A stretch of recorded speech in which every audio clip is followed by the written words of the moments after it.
तो फाइनली बच्चों कक्षा 11वीं द्वितीय परीक्षा वर्ष 2025-26 विषय फिजिक्स यानी भौतिक शास्त्र 3 जून का असली वाला क्वेश्चन पेपर लेकर आ चुके हैं, वो भी पूरे सॉल्यूशन के साथ।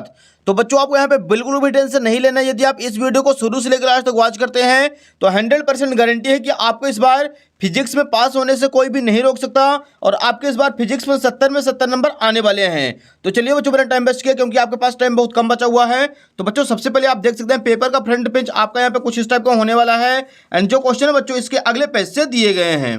तो यहाँ पे देखिए बच्चों, सबसे पहले प्रश्न 1 दिया गया है, सही विकल्प का चयन कीजिए। इसका पहला क्वेश्चन है शक्ति का विमीय सूत्र है। इसका करेक्ट आंसर हो जाएगा option number B ml² T⁻³ अगला देखिए दूसरा क्वेश्चन, निम्नलिखित में से सदिश राशि है। इसका राइट आंसर हो जाएगा ऑप्शन नंबर सी आवेग एक सदिश राशि है। तीसरा प्रश्न है एक 100 वाट का बल्ब 100 घंटे में कितनी ऊर्जा की खपत करेगा। तो इसका करेक्ट आंसर हो जाएगा ऑप्शन नंबर ए 3.6 × 10⁻6 जूल। अगला देखिए चौथा नंबर है केपलर के तृतीय नियम के अनुसार इसका आंसर हो जाएगा ऑप्शन नंबर ए T⁻3 प्रोपोर्शनल R²। पांचवा प्रश्न है किसी आदर्श गैस का दाब है। इसका करेक्ट आंसर हो जाएगा option number B P = 1/3 NmV²। और छठवां क्वेश्चन देखिए बच्चों, यहाँ पे किसी तनित डोरी में अनुप्रस्थ तरंग की चाल है। इसका करेक्ट आंसर हो जाएगा ऑप्शन नंबर ए V = √T/μ। तो बच्चों यहाँ पे जो पहला क्वेश्चन अपना सही विकल्प चुनकर लिखिए, पूरा कंप्लीट हो चुका है। इसका आप लोग फटाफट स्क्रीनशॉट ले लीजिए एंड क्वेश्चन नंबर 2 के लिए मूव करते हैं अगले पेज पर। जो बच्चे इंग्लिश मीडियम से हैं वो भी अपना देखेंगे फटाफट solution. Choose the correct option, पहले नंबर है dimensional formula of power is, option number B हो जाएगा ml² T⁻³ सेकंड नंबर है which of the following is a vector quantities, option number C m+। तीसरा क्वेश्चन है how much energy is consider by the 100 watt bulb in 10 hours, option number A हो जाएगा 3.6 × 10⁻6 joule. Fourth number है according to Kepler third law, option number A हो जाएगा T³ proportional R²। 5 number है pressure due to an ideal gases is, option number B हो जाएगा P = 1/3 NmV²। और 6 number है speed of and transverse waves of the scattering is, option number A हो जाएगा V = √T/μ। तो यहाँ पे हो जाता है अपना first question complete. Question number 2 के लिए मूव करते हैं अगले पेज पर। तो यहाँ पे देखिए पहले बच्चों दूसरा क्वेश्चन है रिक्त स्थानों की पूर्ति कीजिए। इसका पहला नंबर है वेग समय आरेख के अंतर्गत आने वाला क्षेत्रफल वस्तु का त्वरण व्यक्त करता है। सेकंड नंबर है प्रक्षेप का पथ सदैव परवलयाकार होता है। तीसरा क्वेश्चन है वह घर्षण बल जो दो संपर्क पृष्ठों के बीच अपेक्षित गति का विरोध करता है उसे गतिक घर्षण कहते हैं। चौथा क्वेश्चन है किसी दृढ़ पिंड को संवहन की अवस्था में तब कहा जाएगा जब इसके रेखीय संवेग और कोणीय संवेग दोनों एक समान समय के साथ न बदलें। पांचवा प्रश्न है पृथ्वी ध्रुव पर गुरुत्वीय त्वरण का मान सर्वाधिक होता है। और छठवां नंबर हो जाएगा प्रतिबल तथा विकृति के अनुपात में अंग प्रस्तारता गुणांक कहते हैं। तो बच्चों यहाँ पे जो क्वेश्चन नंबर 2 अपना वो भी कंप्लीट हो चुका है। इसका आप लोग फटाफट स्क्रीनशॉट ले लीजिए। जो बच्चे इंग्लिश मीडियम से हैं वो देखेंगे अपना आंसर। पहले का आंसर कर देना है एक्सेलरेशन। दूसरा नंबर देखिए the path of the projectile is, option number इसका हो जाएगा पैराबोलिक। अगला देखिए तीसरे का आंसर कर देना है काइनेटिक एनर्जी। चौथे का आंसर इक्विलिब्रियम। पांचवें का आंसर कर देना बच्चों यहाँ पे पोल। और छठवां नंबर देखिए इसका आंसर हो जाएगा मॉडल्स ऑफ इलास्टिसिटी। बाकी आप क्वेश्चन अच्छी तरीके से पढ़ लीजिएगा और इनके आंसर फटाफट तैयार करते चलिए। अगला देखिए प्रश्न तीसरा है सही जोड़ी मिलाकर लिखिए। एक साइड है फर्स्ट, दूसरे साइड सेकंड। पहला क्वेश्चन है घन कोण, जिसका करेक्ट आंसर करेंगे स्टेरेडियन। दूसरा है तात्क्षणिक वेग, जिसका राइट आंसर हो जाएगा बच्चों dx/dt। तीसरा वर्तुल मोड़ पर कार की अधिकतम चाल, इसका हो जाएगा √μs/g। और चौथा नंबर है श्यान बल, जिसका करेक्ट आंसर हो जाएगा 6π/ρb। पांचवा है ऊष्मा प्रवाह की दर Ka = Tc - Td/L। और छठवां नंबर है ठोसों को विशिष्ट ऊष्माधारिता, तो इसका करेक्ट आंसर हो जाएगा 3R। तो बच्चों जो क्वेश्चन नंबर यहाँ पे तीसरा था सही जोड़ी मिलाकर लिखिए, वो भी कंप्लीट हो चुका है। इसका आप लोग फटाफट स्क्रीनशॉट ले लीजिए। इंग्लिश मीडियम वाले बच्चे भी फटाफट स्क्रीनशॉट ले लेंगे। क्वेश्चन नंबर 4 के लिए चलते हैं अगले पेज पर। यहाँ पे देखिए पहले बच्चों चौथा क्वेश्चन है निम्नलिखित कथनों के लिए सत्य अथवा असत्य कथन लिखिए। पहला प्रश्न है केवल समान भौतिक राशियों को जोड़ा घटाया जा सकता है, सत्य हो जाएगा। दूसरा प्रश्न है यदि त्वरण शून्य है तो वस्तु निश्चित ही स्थिर अवस्था में रहेगी, असत्य। तीसरा क्वेश्चन है सदिश गुणनफल क्रम विनिमय नियम का पालन करता है, असत्य हो जाएगा। चौथा है आदर्श तरल की सांद्रता सदैव शून्य होती है, सत्य हो जाएगा। 5वां नंबर है यदि बाह्य आवृत्ति निकाय की स्वाभाविक आवृत्ति के बराबर होती है तो निकाय अनुनाद में होता है, इसका आंसर हो जाएगा सत्य। तो बच्चों जो क्वेश्चन नंबर चौथा है वो भी कंप्लीट हो चुका है। आप लोग फिर से इसका आंसर देख लीजिए, पहला सत्य, दूसरा असत्य, तीसरा सत्य, चौथा सत्य और पांचवा सत्य। जो बच्चे इंग्लिश मीडियम से हैं तो भी अपना फटाफट सॉल्यूशन तैयार कर लेंगे।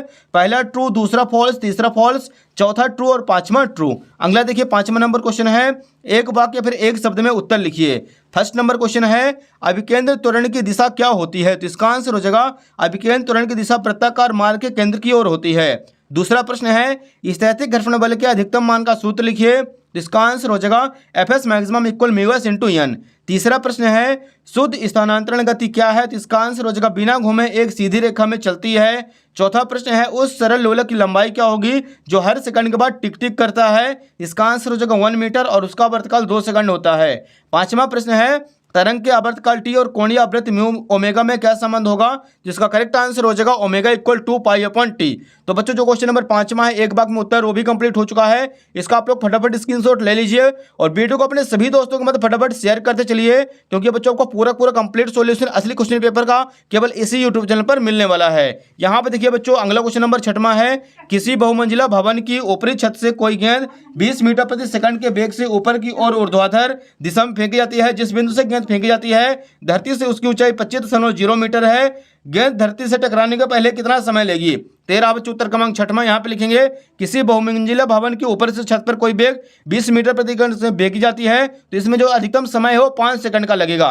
तो बच्चों इसका आंसर केवल आपको कर देना यहाँ पे 5 सेकंड। ये हो जाएगा यहाँ पे क्वेश्चन नंबर 6वां कंप्लीट। क्वेश्चन नंबर 7 के लिए मूव करते हैं अगले पेज पर। तो यहाँ पे देखिए बच्चों 7वां क्वेश्चन हमारे सामने दिया गया है द्रव्यमान m के लिए एक कण की गति y बराबर ut प्लस 1/2 GT² से वर्णित है, उस कण पर लगने वाले बल को ज्ञात कीजिए। तो ये रहा बच्चों उत्तर क्रमांक 7 आप लोग देख लीजिए।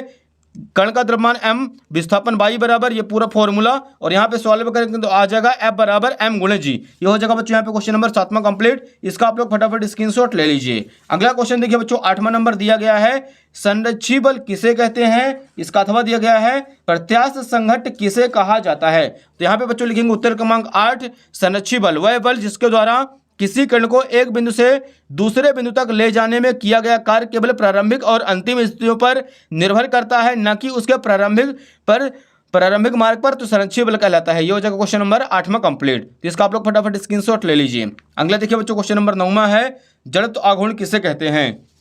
उत्तर क्रमांक 9 किसी पिंड का वह गुण जिसके कारण वह अपनी घूर्णन अवस्था में होने वाले किसी भी परिवर्तन का विरोध करता है जड़त्व कहलाता है। Question number 9 complete. अगला देखिए क्वेश्चन नंबर 10वां है न्यूटन का शीतलन नियम क्या है समझाइए। तो आप लिखेंगे उत्तर क्रमांक 10 इस नियम के अनुसार किसी गर्म वस्तु के ठंडे होने की दर उस वस्तु और उसके आसपास के वातावरण के तापमान के अंतर के समानुपाती होती है। यही हो जाएगा न्यूटन का शीतलन नियम। यह हो जाएगा क्वेश्चन नंबर 10वां कंप्लीट। अगला देखिए बच्चों क्वेश्चन नंबर 11 दिया गया इसी के नीचे है ऊष्मागतिकी का द्वितीय नियम लिखिए। ये रहा बच्चों उत्तर क्रमांक 11 किसी बाहरी कार्य के बिना ऊष्मा को कम ताप वाली वस्तु को अधिक ताप वाली वस्तु की ओर प्रवाहित करना ही ऊष्मागतिकी का द्वितीय नियम होता है। क्वेश्चन नंबर 12 के लिए चलते हैं अगले पेज पर। यहाँ पे देखिए 12 नंबर है सरल आवर्त गति किसे कहते हैं।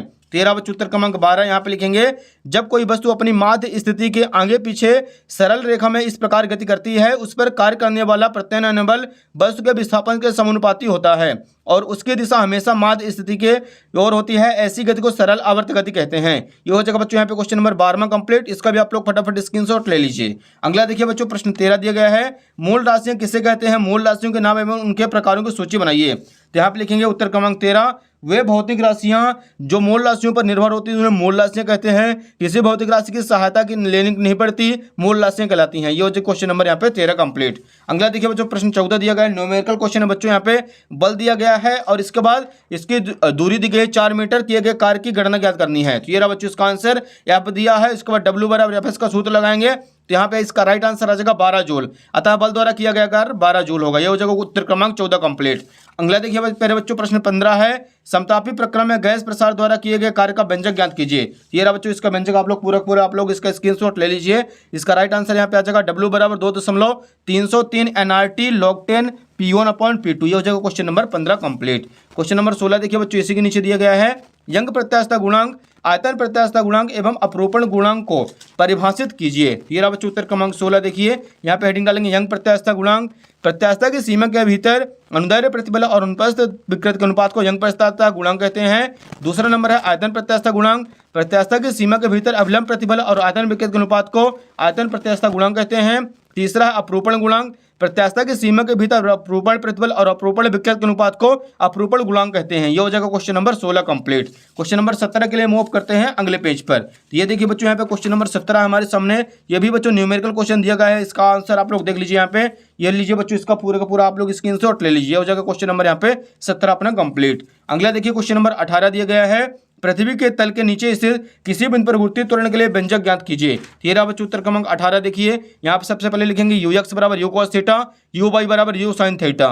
उड्डयन काल का formula T equal to U sine theta, H equal U square sine square two theta upon G. क्षैतिज सीमा यानी परास आर बराबर U square sine two theta upon G. ये हो जाएगा यहाँ पे क्वेश्चन नंबर 18 कंप्लीट। अगला देखिए क्वेश्चन नंबर 19 दिया गया है। एक आदर्श तरल के लिए बर्नौली प्रमेय की स्थापना कीजिए। तेरह बच्चों उत्तर क्रमांक 19 आप लोग देख लीजिए। बर्नौली जो समीकरण होता है उसका पूरा प्रूफ यहाँ पे दिया गया है। P + 1/2 PA² + PGT। ये हो जाएगा बच्चों यहाँ पे क्वेश्चन नंबर 19 कंप्लीट। अगला देखिए बच्चों लास्ट क्वेश्चन नंबर 20 है। अनुप्रस्थ तरंग एवं अनुदैर्ध्य तरंग में 4 अंतर लिखिए। तो यहाँ पे लिखेंगे उत्तर क्रमांक 20। एक साइड अनुप्रस्थ